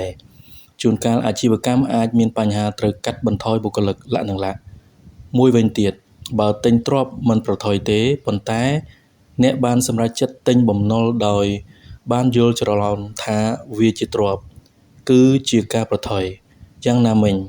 បើរវល់នឹងចុះធុរកិច្ចរបស់ខ្លួនឯងមិនប្រថុយទេតែបើរវល់វីវក់នឹងអាជីវកម្មរបស់អ្នកដទៃគឺជាការប្រថុយយ៉ាងពិតប្រាកដដូចនេះអ្នកត្រូវឲ្យនិយមន័យនៃពាក្យថាប្រថុយតាមការយល់ឃើញរបស់ខ្លួនឯងដោយចោទសួរខ្លួនឯងថាតើសង្ឃឹមលើប្រាក់ខែជាការប្រថុយឬទេតើមានបំណុលត្រូវសងគេរាល់ខែជាការប្រថុយឬទេតើជាម្ចាស់ទ្រព្យដែលវាអាចរកចំណូលឲ្យអ្នករាល់ខែជាការប្រថុយដែរឬទេចំណាយពេលពីការស្វែងយល់ធ្វើជំនួញផ្សេងៗតើជាការប្រថុយដែរឬទេទោះជាអ្នកឲ្យនិយមន័យបែបណាក៏ដោយអ្វីដែលអ្នកគួរធ្វើជាប្រចាំរាល់ថ្ងៃគឺត្រូវចំណាយពេលអានព័ត៌មានជំនួញស្ដាប់ឬមើលកម្មវិធីដែលទាក់ទងនឹងជំនួញក្នុងវិទ្យុឬទូរទស្សន៍ឬអានតាមសៀវភៅផ្សេងៗចំណុចទី10នៃមាតិកាប្រែក្លាយកំហុសឆ្គងជាកម្លាំងជំរុញចិត្តតើគួរធ្វើយ៉ាងណាពេលដែលអ្វីៗមិនដូចដែលអ្នកត្រូវការចង់បានកាលណាបើចង់ប្រែប្រួលនោះត្រូវត្រៀមខ្លួនជួបនឹងការខកបំណងហេតុផលគឺបើអ្នកបានត្រៀមខ្លួនត្រៀមចិត្តជួបនឹងការខកបំណងហើយនោះអ្នកក៏មានឱកាសផ្លាស់ប្ដូរការខកបំណងទៅជាមានទ្រព្យបានតែមានមនុស្សខ្លះផ្លាស់ប្ដូរការខកបំណងឲ្យទៅជាអំណររយៈពេលវែងទៅវិញតាមពិតទៅក្នុងរាល់បញ្ហាតែងមានឱកាសហើយរាល់លើកដែលខកបំណងអ្នកក៏បានស្វែងយល់ដែលអាចបង្កើននៅបញ្ញាដែលមានគុណតម្លៃផងដែរតែប្រសិនបើចុះចាញ់ចំពោះមុខការខកបំណងនោះការខកបំណងក៏នឹងប្រែក្លាយទៅជាកំពែងរាំងព័ទ្ធមិនឲ្យអ្នករីកចម្រើនខ្ពស់ឡើងបានឡើយហេតុផលដែលមានមនុស្សមានដោយខ្លួនឯងតិចអ្នកព្រោះមនុស្សភាគច្រើនទ្រាំនឹងការខកបំណងមិនបានឡើយហើយជំនួសឲ្យការទ្រាំនឹងការខកបំណងពួកគេបែរជាស្វែងយល់ពីវិធីជៀសវាងការខកបំណងទៅវិញប៉ុន្តែតាមពិតទៅការខកបំណងវាជាចំណែកមួយនៃការស្វែងយល់ដូចគ្នានឹងការដែលយើងស្វែងយល់អំពីកំហុសឆ្គងរបស់ខ្លួនអញ្ចឹងដែរម្យ៉ាងទៀតការខកបំណងអាចបង្រៀនឲ្យយើងរឹងប៉ឹងបើសិនជាយើងបានស្វែងយល់ពីវាយ៉ាងយកចិត្តទុកដាក់នោះដូច្នេះមិនគួរជៀសវាងពីការខកបំណងនោះទេតែគួរហ៊ានប្រឈមមុខនឹងវាទៅប្រសើរសង្ឃឹមទុកឲ្យហើយថាមុខជាជួបនឹងការខកបំណងមានតែមនុស្សល្ងងទេដែលសង្ឃឹមថាគ្រប់យ៉ាងនឹងប្រព្រឹត្តទៅដូចដែលខ្លួនឯងចង់បានការប៉ាន់ស្មានថាជួនកាលអាច ជួបការខកបំណងពុំមែនមានន័យថាយើងជាអ្នកចាញ់រួចទៅហើយនោះទេតែវាគ្រាន់តែជាការត្រៀមខ្លួនជួបនឹងការចម្លើយចិត្តដែលយើងមិនត្រូវការនិងអាចត្រៀមចិត្តឲ្យព្រមធ្វើដោយស្ងប់ចិត្តហើយអាចតាំងសតិដោះស្រាយបញ្ហាបានយ៉ាងមានប្រសិទ្ធភាពសម្រាប់មនុស្សខ្លះមានកង្វះការអត់ធន់ដែលបណ្ដាលមកពីគេពុំទទួលបានផលតបស្នងឆាប់ទាន់ចិត្តតែសម្រាប់អ្នកជំនួញតែងតែចេះរង់ចាំជោគជ័យដែលនៅខាងមុខហើយពេលដែលគេជោគជ័យមកដល់ផលតបស្នងក៏ស័ក្តិសមនឹងការរង់ចាំត្រៀមស្វែងយល់បន្ថែមជាធម្មតាយើងមុខជាមិនអាចស្វែងយល់ពីអ្វីៗគ្រប់យ៉ាងទុកជាមុនបានទេមុខជាជ្រើសរើសស្វែងយល់ចំពោះតែអ្វីដែលចាំបាច់ប៉ុណ្ណោះប៉ុន្តែគួរស្វែងយល់ពីអ្វីថ្មីនិងសង្ឃឹមទុកថានឹងជួបការខកបំណងមនុស្សដែលមិនព្រមចាប់ផ្ដើមអាចគិតថាខ្លួនមិនអាចឆ្លើយគ្រប់សំណួរនិងមិនអាចដោះស្រាយរាល់បញ្ហាបានទើបគេបន្តធ្វើជានិយោជិតទោះជាមានទុនក៏ដោយជួនកាលមនុស្សខ្លះពុំព្រមធ្វើដំណើរព្រោះគេរង់ចាំរហូតដល់ភ្លើងគ្រប់អំពូលប្រែពណ៌ទៅជាពណ៌បៃតងទាំងអស់ទើបគេមិនដែលបានទៅណាសោះចេះអត់ឱនឲ្យខ្លួនឯងការទទួលអារម្មណ៍ឈឺចាប់យ៉ាងខ្លាំងពេលណាខកបំណងឬក៏បរាជ័យពុំមែនបណ្ដាលមកពីការរិះគន់ឬការថ្កោលទោសរបស់អ្នកដទៃនោះទេតែតាមពិតគឺបណ្ដាលមកពីយើងដាក់ទោសខ្លួនឯងយើងខឹងនឹងខ្លួនឯងហើយជឿចាប់សោកស្ដាយមិនគួរណាធ្វើខុសមនុស្សដែលដាក់ទោសខ្លួនឯងទាំងចិត្តនិងអារម្មណ៍ភាគច្រើនតែងតែប្រុងប្រយ័ត្នខ្លួនឯងជ្រុលហួសហេតុពេកពេលណាត្រូវប្រថុយឬក៏សាកល្បងគំនិតប្លែកថ្មីជាហេតុធ្វើឲ្យគ្មានឱកាសបានស្វែងយល់អ្វីដែលថ្មីម្យ៉ាងវិញទៀតជួនកាលក៏បន្ទោសអ្នកដទៃរាល់លើកពេលណាខកបំណងជាទូទៅពេលអ្វីៗមិនដូចដែលបានគិតទុកយើងតែងតែវិលវល់គិតអ្វីមិនចេញតែវិធីចាត់ការជាមួយនឹងអារម្មណ៍ដែលមានចំពោះការខកបំណងរបស់មនុស្សម្នាក់ៗខុសប្លែកពីគ្នាទំហំនៃជោគជ័យអាចវាស់បានអំពីទំហំនៃសេចក្តីត្រូវការក្តីស្រមៃនិងវិធីសាស្ត្រក្នុងការប្រឈមមុខនឹងការខកបំណងនិងការបរាជ័យរបស់មនុស្សនោះរៀងៗខ្លួនចាប់ផ្ដើមធ្វើហ៊ានធ្វើខុសនេះជាមូលហេតុដែលជំរុញឲ្យអ្នកហ៊ានចាប់ផ្ដើមឈានបែបកូនក្មេងនិងជឿជាក់លើការដួលរលំជាចំណែកមួយនៃជោគជ័យព្រោះការធ្វើខុសឆ្គងគឺជាការសិក្សាស្វែងយល់ម្យ៉ាងដែរពេលអ្នករកឃើញការដាក់ទណ្ឌដែលអ្នកត្រូវការហើយគួរចាប់ផ្ដើមពីតិចទៅការអានការមើលនិងការស្ដាប់ជាចំណែកសំខាន់សម្រាប់ការសិក្សាតែអ្នកក៏ត្រូវចាប់ផ្ដើមធ្វើចំណុចទី11នៃមាតិកាថាមពលនៃជំនឿទោះជាមាននរណាសើចចំអកឲ្យអ្នកឬនិយាយមើលងាយមើលថោកអ្នកថាអ្នកជាមនុស្សឥតបានការឬមិនអាចធ្វើបានក្តីក៏អ្នកមិនត្រូវខឹងនឹងគេដែរព្រោះអ្វីដែលសំខាន់គឺយើងត្រូវតែចេះប្រែក្លាយការជឿចាប់នេះឲ្យទៅជាថាមពលដ៏មហិមាសម្រាប់រុញច្រានយើងឲ្យទៅដល់គោលដៅទៅវិញទេសម្រាប់អ្នកដែលទើបតែចាប់ផ្ដើម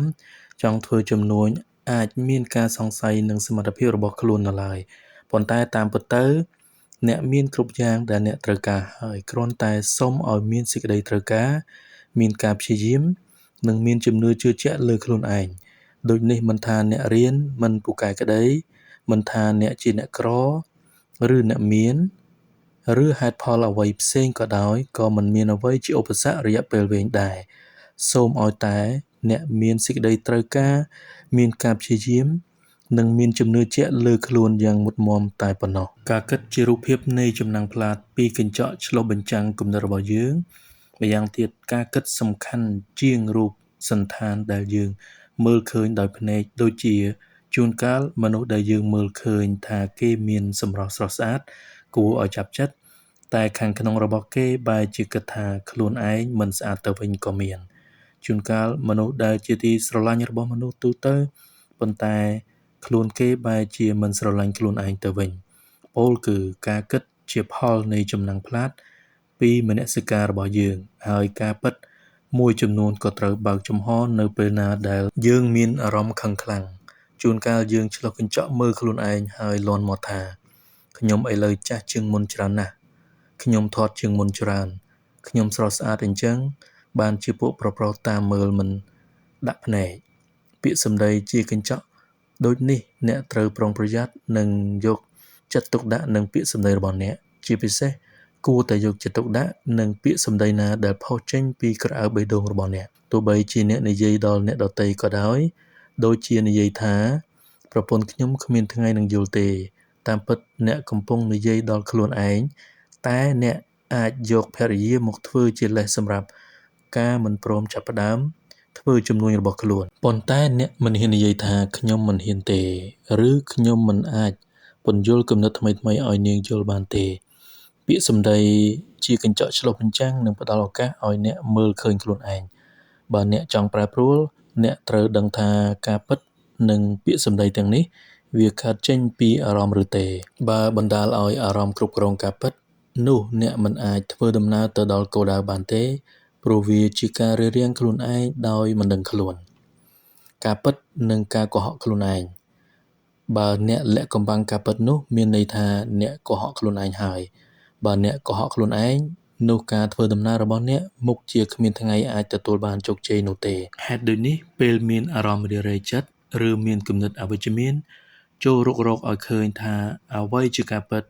ដែលបង្កប់នៅក្នុងអារម្មណ៍ទាំងនោះដូចជាខ្ញុំហត់ណាស់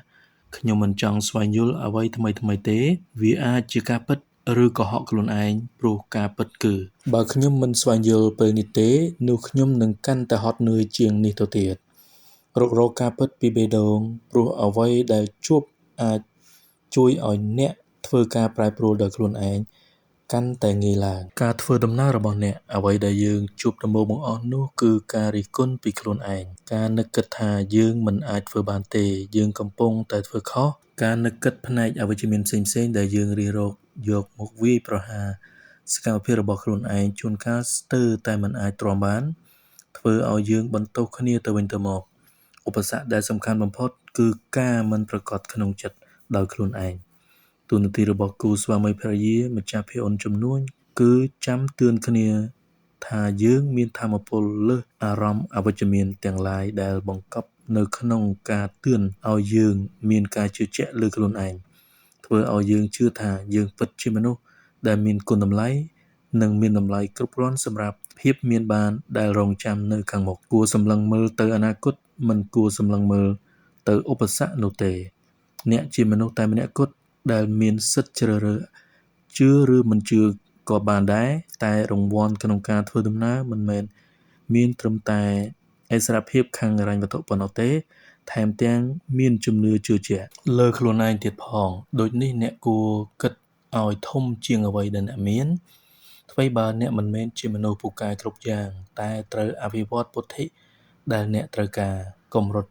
គេចពីអ្វីដែលចាំបាច់ត្រូវយល់ដឹងត្រូវប្រឈមនឹងការខ្លាច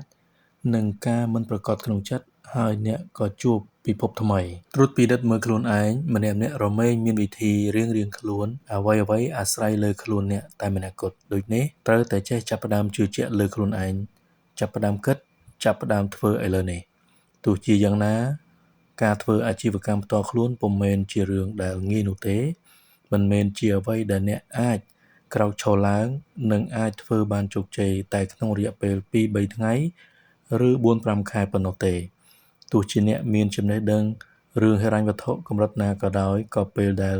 លំបាកបំផុតនេះគឺការចាប់ផ្ដើមហេតុនេះពេលណាដែលអ្នកបានធ្វើការសម្រេចចិត្តថាត្រូវតែធ្វើអ្វីដែលនៅសេសសល់វាក៏ងាយស្រួលឡើងជារឿយៗទៅហើយព្រោះគ្រប់យ៉ាងចាំបាច់ត្រូវប្រើត្រឹមតែមនសិការចំណុចទី12នៃមាតិកាកូនបំណុលមនុស្សក្នុងកម្រិតនេះដោះស្រាយបញ្ហាលុយកាក់ដោយការខ្ចីលុយគេអ្នកខ្លះខ្ចីលុយអ្នកដទៃទៅដាក់ទុនរកស៊ីក៏មានជីវិតរបស់យើងពោរពេញទៅដោយការខ្ចីបុលជួនកាលខ្ចីលុយអ្នកនេះយកទៅសងការប្រាក់អ្នកនោះយកមកទូទាត់បំណុលអ្នកផ្សេងទៀតជីវិតវិលវល់ជាមួយនឹងការជំពាក់បំណុលនិងការប្រាក់ដែលចេះតែរីកជារឿយៗថ្មីបើអាចមានទ្រព្យខ្លះៗដែរតែបំណុលខ្ពស់ហួសពេកហើយជាច្រើនលើកមនុស្សទាំងនេះមិនដឹងខ្លួនទៀតផងថាតើពេលនេះទម្លាប់ការចាយលុយរបស់ខ្លួនយ៉ាងដូចម្តេចជួនកាលទ្រព្យសម្បត្តិដែលមានខ្លះៗត្រូវបានយកទៅដាក់បញ្ចាំដើម្បីខ្ចីលុយដែលជាបំណុលរយៈពេលវែងដោយប្រើលុយទិញវត្ថុដែលសាបរលាបតម្លៃដូចជាទូរស័ព្ទទំនើប ហើយក៏កត់ត្រាថាជាទ្រព្យទៅវិញមនុស្សពួកនេះចូលចិត្តដើរទិញអីវ៉ាន់ណាស់នឹកចង់ទិញក៏ទិញហើយតែងតែមានហេតុផលក្នុងការទិញជានិច្ចដូចជាទិញចុះខំធ្វើការយូរមកហើយឬបើមិនទិញពេលនេះថ្ងៃក្រោយមុខជាឡើងថ្លៃទៀតហើយឬបើបញ្ចុះតម្លៃច្រើនអញ្ចឹងមិនទិញមិនក៏នឹងកើតឬចង់ទិញឲ្យកូនព្រោះកាលពុកម៉ែនៅក្មេងមិនដែលបានលេងរបស់អស់ទាំងនេះទេជួនកាលគេគិតថាការមានបំណុលរយៈពេលវែងគឺជារឿងដែលឆ្លាតព្រោះទោះជាយ៉ាងណាគេនៅមានការងារធ្វើនិងអាចរកលុយសងបំណុលគេបានយ៉ាងពិតប្រាកដពេលខ្លះមនុស្សក្រុមនេះយកចំណូលមកចាយទាល់តែអស់រលីងជួនកាលចំណាយច្រើនជាងចំណូលក៏មានដែលអាចហៅបានថាអ្នកប្រើប្រាស់ពិតប្រាកដមែនដែលបុគ្គលិកផ្នែកលក់និងម្ចាស់ហាងពេញចិត្តខ្លាំងណាស់រាល់លើកដែលមានលុយគេតែងតែយកលុយទៅចាយពេលណាអស់លុយក៏រកខ្ចីគេសកម្មភាពទាំងនេះក៏คล้ายទៅជាទម្លាប់សាកល្បងសួរគេថាយ៉ាងម៉េចសុខសប្បាយទេចម្លើយតែមួយគឺសុខតែប្រាក់ខែមិនគ្រប់ចាយដាច់ឆ្នាំនេះមិនដឹងជាឡើងប្រាក់ខែឬទទួលបានរង្វាន់លើកទឹកចិត្តដែរឬក៏អត់កូនបំណុលរមែងយល់ថាមានតែលុយប៉ុណ្ណោះដែលអាចដោះស្រាយបញ្ហាបានតែទោះជារកលុយបានច្រើនក្តីក៏គេនៅតែមានបំណុលកើនឡើងដោយភ្លេចគិតថាសប្តាហ៍ថ្ងៃនេះប្រាក់ខែរបស់គេច្រើនជាងការស្រមៃរបស់គេកាលពីមុនទៅទៀតជួនកាលសម្រាប់មនុស្សក្រុមនេះចំណូលប៉ុន្មានក៏គ្រប់គ្រាន់ដែរមនុស្សទាំងនេះមិនយល់ថាបញ្ហាមិនមែនចំនួនចំណូលនោះទេឬលុយដែលគេមានឬខ្វះនោះទេប៉ុន្តែទម្លាប់ការចាយវាយលុយទៅវិញទេដែលបង្កបញ្ហាឲ្យគេពិតប្រាកដមនុស្សខ្លះរារែកហើយអស់សង្ឃឹមព្រោះជាតិនេះមុខជាគ្មានលទ្ធភាពរកលុយបានច្រើនជាងនេះយ៉ាងពិតប្រាកដហើយអ្វីតែមួយគត់ដែលអាចធ្វើបានគឺសុំខ្ចីលុយពីគេពេលបានមកក៏ចាយរហូតដល់អស់ទៅវិញនេះជាវដ្តជីវិតដែលវិលវល់ម្ដងហើយម្ដងទៀតនៅតែត្រឹមប៉ុណ្ណឹងប្រៀបដូចជាមនុស្សដែលចូលចិត្តហូបពេលណាពិបាកចិត្តក៏ចេញទៅចាយលុយនៅខាងក្រៅបញ្ហារឿងលុយកាក់ធ្វើឲ្យគេមានការទាស់ទែងជាមួយមនុស្សនៅក្បែរខ្លួនឬមនុស្សនៅក្នុងក្រុមគ្រួសារជាច្រើនលើកប៉ុន្តែគេច្រើនតែរកហេតុផលមកពន្យល់ពីវិធីចាយលុយរបស់គេឲ្យคล้ายទៅជារឿងដែលត្រឹមត្រូវបានជានិច្ចម្យ៉ាងទៀតគេមិនទទួលស្គាល់ថាខ្លួនឯងមានបញ្ហាទេព្យាយាមមិនទទួលដឹងហើយបានត្រឹមតែបន់ស្រន់សុំឲ្យក្តីទុក្ខលំបាកទាំងនេះរលាយបាត់ទៅអស់ឬក៏បោកខ្លួនឯងថាខែក្រោយនៅមានលុយចាយតាមចិត្តចង់ទៀតទេតាចំណុចទី13នៃមាតិកាអ្នកសម្រេចចិត្តយ៉ាងណាភាពខុសប្លែកគ្នារវាងអ្នកចាញ់និងអ្នកឈ្នះគឺកំណត់ដោយភាពជោគជ័យរបស់គេជាទូទៅអ្នកឈ្នះមិនខ្វល់ថាគេជាមនុស្សដំបូងឬជាមនុស្សចុងក្រោយដែលទទួលបានជោគជ័យនោះទេអ្វីដែលគេចាប់អារម្មណ៍គឺគេត្រូវទៅឲ្យដល់គោលដៅនោះឲ្យខានតែបានចំណែកអ្នកចាញ់សម្រេចចិត្តឈប់មុននឹងទៅដល់គោលដៅរៀងរាល់លើកដូចនេះគួរប្រកាន់មាំជាមួយនឹងផែនការរបស់អ្នកកាលណាអ្នកបានសម្រេចចិត្តហើយទោះជាយ៉ាងណាក៏ដោយក៏មិនគួរធ្វើដូចមនុស្សដែលមិនទទួលបានជោគជ័យធ្វើនោះគឺការផ្លាស់ប្ដូរចិត្តបើសិនអ្នកសម្រេចចិត្តសាកល្បងធ្វើជំនួញមើលឧបមាថាប្រមាណ1ឆ្នាំពេញ1ឆ្នាំនោះអ្នកស្វែងយល់ឲ្យបានច្រើនហើយអ្នកក៏នឹងយល់ឃើញរឿងផ្សេងៗជាបណ្ដាព្រមទាំងបានយល់ដឹងពីអ្វីដែលអ្នកមិនធ្លាប់បានយល់ដឹងកាលពីមុនហើយគំនិតរបស់អ្នកក៏អាចនឹងប្រែប្រួលផងដែរស្វែងយល់យ៉ាងយកចិត្តទុកដាក់ដែលវាប្រៀបដូចជាលើកនេះគឺជាឱកាសចុងក្រោយដែលនៅសល់សម្រាប់អ្នកហើយវាក៏បែបនេះមែនស្រមៃឲ្យខ្ពស់ហើយកុំគេចខ្សែភ្នែកចេញពីវាជាដាច់ខាតទោះបីជាអ្នកមិនអាចសម្រេចដល់ក្តីស្រមៃរបស់អ្នកក៏ដោយការមានក្តីស្រមៃដ៏ធំហើយតែមិនអាចធ្វើឲ្យវាក្លាយជាការពិតក៏ប្រសើរជាងមានតែក្តីសុបិនតូចៗប៉ុណ្ណោះភាពខុសប្លែកគ្នារវាងមនុស្សដែលទទួលបានជោគជ័យធំនិងមនុស្សដែលទទួលបានជោគជ័យតូចនៅត្រង់ទំហំនៃក្តីស្រមៃរបស់គេនោះតែម្ដងមិនថាអ្នកសម្រេចចិត្តថាចាប់ផ្ដើមធ្វើជំនួញអ្វីក៏ដោយអ្វីដែលសំខាន់គឺអ្នកត្រូវមានក្តីស្រមៃដែលធំតើនរណាទៅដឹងថាថ្ងៃណាមួយនោះក្តីស្រមៃរបស់អ្នកអាច คล้ายទៅជាការពិតបានការសម្រាយសិភើរបស់ខ្ញុំបានមកដល់ទីបញ្ចប់ត្រឹមនេះសូមអរគុណបងប្អូនសូមជម្រាបលាជួបគ្នានៅវីដេអូក្រោយៗទៀតសូមអរគុណ